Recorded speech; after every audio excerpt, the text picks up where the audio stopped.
வணக்கம் நேயர்களே.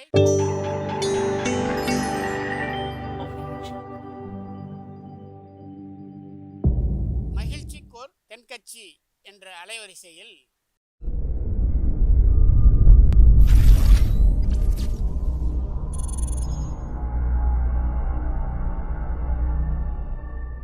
சிரிப்போம், சிந்திப்போம், செயல்படுவோம் என்ற தொடர் நிகழ்ச்சி தினமும் காலை 8 மணிக்கு யூடியூப் அலைவரிசையில் ஒளிபரப்பாகும் என்பதை மகிழ்ச்சியோடு தெரிவித்துக் கொள்கிறோம். நம்மளை மாதிரி ஒரு ஆசாமி அவன் நம்மளை மாதிரியே கற்பனை பண்ணான். அதாவது நாம் தான் இந்த உலகத்தில் ரொம்பவும் கஷ்டப்படுறோம், மற்றவங்கள்லாம் சந்தோஷமாக இருக்கிறாங்க அப்படின்னு அவன் நினச்சிக்கிட்டான். அவன் ஒரு நாள் கடவுளை வேண்டிக்கிட்டானான். சுவாமி, இந்த உலகத்தில் எவ்வளவோ பேர் இருக்கிறாங்க, ஒவ்வொருத்தருக்கும் ஒவ்வொரு விதமான கஷ்டம் இருக்கலாம், ஒத்துக்கிறேன். இருந்தாலும் எனக்கு அது கொஞ்சம் அதிகமாக இருக்கிறது மாதிரி தெரியுது. அதனால் நீங்கள் எனக்காக ஒரு சின்ன உதவி செஞ்சால் போதும். அது வேறு ஒன்றும் இல்லை, என்கிட்ட இருக்கிற துயரங்களை இன்னொருத்தர் யாருக்கிட்டையாவது கொடுத்துருங்க, அவர்கிட்ட இருக்கிற துயரங்களை என்கிட்ட மாற்றி கொடுத்துருங்க. ஒரு மியூச்சுவல் ட்ரான்ஸ்ஃபர், அவ்வளவுதான்.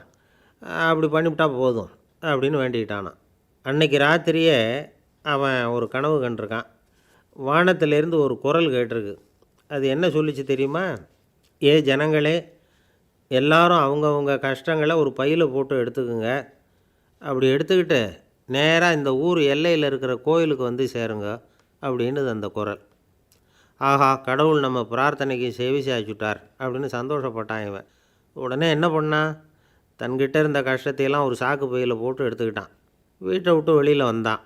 தெருவில் இறங்கி நடக்கிறான். அங்கே பார்த்தா ஏகப்பட்ட பேர் ஆளுக்கு ஒரு பையை தூக்கிக்கிட்டு கோயிலுக்கு போய்கிட்டு இருக்கிறாங்க. சில பேர் மூட்டையாக கட்டி தலையில் சுமந்துக்கிட்டு போய்கிட்டு இருக்கிறாங்க. இவன் பார்த்தான். இவனுக்கு ரொம்ப ஆச்சரியமாக இருந்தது. ஏன்னா எல்லாரும் வச்சுருக்கிற பை இவன் பையை விட பெருசாக இருந்தது. இவன் பை தான் இருக்கிறதுலே கொஞ்சம் சின்னதாக தெரிஞ்சுது. இப்போ அவன் மறுபடியும் சாமியை வேண்டிக்கிட்டான். கடவுளே, இப்போ உள்ள சூழ்நிலையை கவனித்தா என்கிட்ட இருக்கிற பையே பரவாயில்லன்னு தோணுது. அதனால் வேறு பை எதையும் மாற்ற வேணாம், இதுவே பரவாயில்ல, இந்த பையோடு திரும்பி வீட்டுக்கு போனால் போதும்னு நினைக்கிறேன் அப்படின்னு எதோ நினைக்க ஆரம்பிச்சுட்டான் அவன். எல்லோரும் கோயிலுக்கு போய் சேர்ந்தாங்க. கோயிலில் அந்த குரல் மறுபடியும் கேட்டுது. எல்லாரும் அவங்கவுங்க பைகளை சுகத்தில் தொங்க விடுங்க, திடீர்னு விளக்குகள் அணையும், மணி அடிக்கப்படும், அதுதான் அடையாளம். அந்த சமயத்தில் இருட்டில் உங்களுக்கு வேண்டிய பையை நீங்கள் மாற்றி எடுத்துக்கலாம், தேர்ந்தெடுத்துக்கலாம். வெளிச்சம் இருக்கிறப்பவே உங்களுக்கு பிடிச்ச பைக்கு பக்கமாக பார்த்து நீங்கள் நின்றுக்கலாம் அப்படின்னு சொல்லி விவரம் சொல்லிச்சான் அந்த குரல். அப்படி சொன்னதுக்கப்புறம் திடீர்னு விளக்கு அணைஞ்சிது, மணி அடிச்சுது. கொஞ்ச நேரம் கழித்து மறுபடியும் விளக்குகள்லாம் எரிஞ்சுது. இப்போ பார்த்தா எல்லாரும் அவங்கவுங்க பையையே கெட்டியாக பிடிச்சிக்கிட்டு நிற்கிறாங்க. இவனும் அப்படியே நிற்கிறான். இவன் மெதுவாக பக்கத்தில் நிற்கிறவங்ககிட்ட கேட்டானா, ஏன் நீங்கள் பையை கையிலே வச்சுருக்கிறீங்க, செவுத்தில் மாட்டலையா அப்படின்னு கேட்டிருக்கான். இல்லைப்பா, நீ ஏன் கையிலேயே வச்சுருக்கிறியோ அதே காரணத்துக்காக தான் நாங்களும் வச்சுருக்குறோம். நம்ம கவலைகளை பற்றி நமக்கு ஓரளவுக்காவது தெரியும், ஆனால் மற்றவங்க கவலைகள் நமக்கு பரிச்சயம் இல்லாதவை, பழக்கம் இல்லாதது. அதனால் நமக்கு தெரிஞ்ச கவலைகளை சமாளிக்கிறது சுலபம். தெரியாததை சமாளிக்கணும்னா மறுபடியும் ஆரம்பத்திலேருந்து ஆரம்பிக்கணும். அதனால் பழைய நண்பர்களோடு வாழறது தான் மேல் அப்படின்னு ஆனான். அதுக்கப்புறம் அவன் தன்னோட பையே போதும்னு வீட்டுக்கு திரும்பி வந்துட்டானான். இது ஒரு பெரியவர் சொல்லியிருக்கிற கதை. அதனால் நம்மக்கிட்ட இருக்கிற கஷ்டங்கள் தான் பெருசு, அதை இன்னொருத்தங்கிட்ட கொடுத்துட்டு மாற்றிக்கலாம் அப்படின்னு நினைக்கிறது தப்பு. இதே மாதிரி இன்னொரு சம்பவம். ஒரு ஊரில் ஒரு நாள் ராத்திரி ஆகாயத்திலேருந்து கடவுள் குரல் கேட்குது.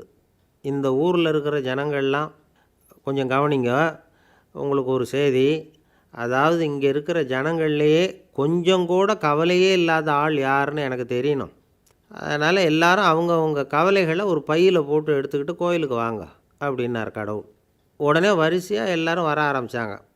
எல்லார் கையிலையும் பை இருந்தது, சின்னதும் பெருசுமா. கவலையே இல்லாத ஆள் யாருன்னு தேடினார் கடவுள்.